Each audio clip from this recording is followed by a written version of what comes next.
So ever since last week, and actually throughout the entirety of this recent arc of My Hero Academia, I've constantly seen people say that this latest school festival arc is relatively pointless. It's useless in the grand scheme of things, it's not important, and it's just something that honestly could be considered the worst arc of My Hero Academia.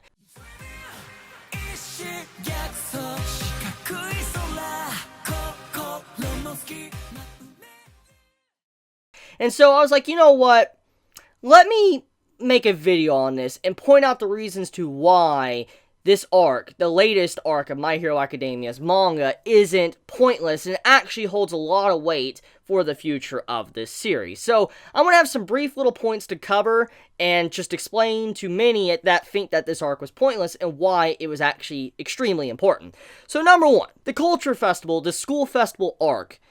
The main point of the arc was to make Eri smile. And on paper, when you think about making a character smile, yes, it doesn't seem that crazy. It doesn't seem like the same as, hey, let's stop the villains and all that. Let's stop the League of Villains. Let's have, All Might versus All for One. It doesn't sound as impactful or explosive as that. But the thing is Eri as a character holds a lot of weight, a lot of significance to the story in these recent events of My Hero Academia. This arc, the school festival arc, is actually more along the lines of an epilogue to the overhaul arc that we got. That was the main point of the arc. Now, getting into the message here and why Eri's smile is so important is the fact that there was a lot of sacrifices that needed to be made to achieve that smile and happiness of Eri in these latest chapters. Togata, a man that came out of nowhere as one of the best characters of the series, and stood up and fought this opponent that obviously had a scary, monstrous ability that no one normally could face. It would even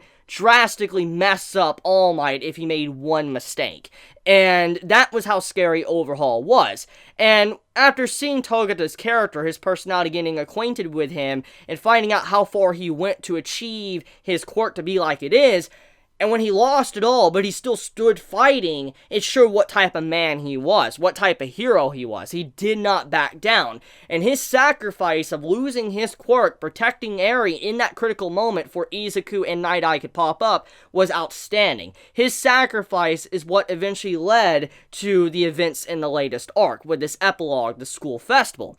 Night Eye, he sacrificed himself. For a brief moment, he held off Overhaul, fought the man, and he died.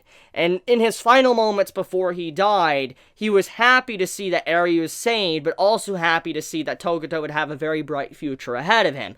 Night Eye sacrificed himself for Eri.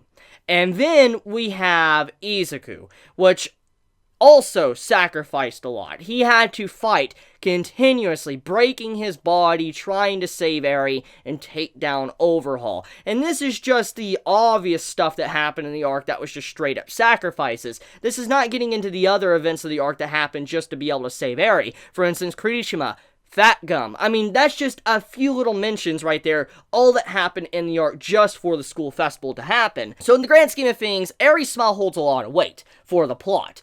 Her having that smile was thanks to all the sacrifices that many had to make just for that alone. Now many are saying, okay, we understand that, Chibi, but the arc in general, it's not really that interesting. Well, here's the thing. The arc progresses Izuku's fighting style. We got to see Izuku improve upon his fighting style, able to actually use air pressure to attack, which results in him having more capabilities in future fights. Instead of just always punching or kicking, he will now be able to use air pressure and have long-range attacks to deal with things instead of having to get up close and personal. So, in a way, that was very important, seeing Izuku progress his fighting style. We also have the introduction of Gentle and La Brava. Now, when they first were introduced in the arc, I even said they most likely were parody villains. They were villains that were meant to be a joke, just a different type of breath of fresh air compared to what we were used to, especially with the Overhaul arc. But that did not turn out to be the case. Even though they weren't as serious as Overhaul or as demented or messed up,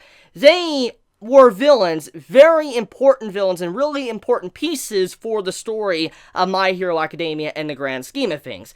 Ever since the beginning of the series, we have constantly had references to how the Hero Society is a great place, but at the same time, it has a lot of flaws. For instance, Shigaraki, he is a reason to why he was born was thanks to the Hero Society and how it works. For instance, Shinzo, he didn't get to get into the Hero program because of how his quirk works. Hero Society is a very flawed thing, and with Gentle's introduction and Labrava's introduction, it exposed once again a problem with Hero Society, and that instead of constantly keeping villains off the streets, it also creates villains. Because of how the system works, it creates more bad guys. They were the direct result of how Hero Society is very flawed.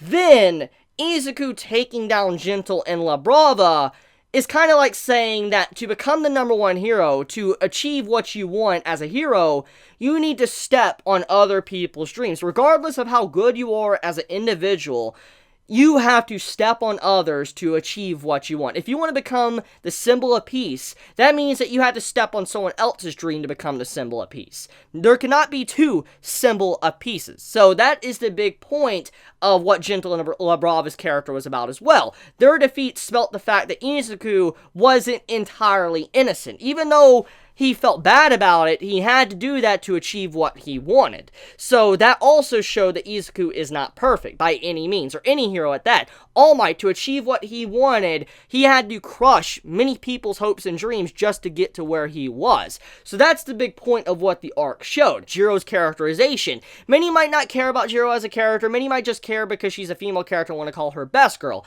But the point is that it was really nice to see her get some characterization, a side character, because it will hold a lot of weight to why she wants to be a hero in this series. Aoyama, we also got some characterization to him at the beginning of the arc, finding out how his, quirk really works, and how he tried to connect with Izuku, and also how the traitor theory started to pop up once again. So, I mean, when you look at these little things that's happened throughout the Culture Festival to School Festival arc, they're very important events that's happened. And so I think anyone that says that the arc was relatively pointless, useless, and not great at all, I think honestly was not looking hard enough, and just was upset with the fact that it did not have crazy, spectacular, and explosive fighting sequences like the Overhaul arc. I think that's what it really comes down to. So yeah, there's my points on why I think the last arc, or this recent arc, was very good, and probably one of the best arcs of the series.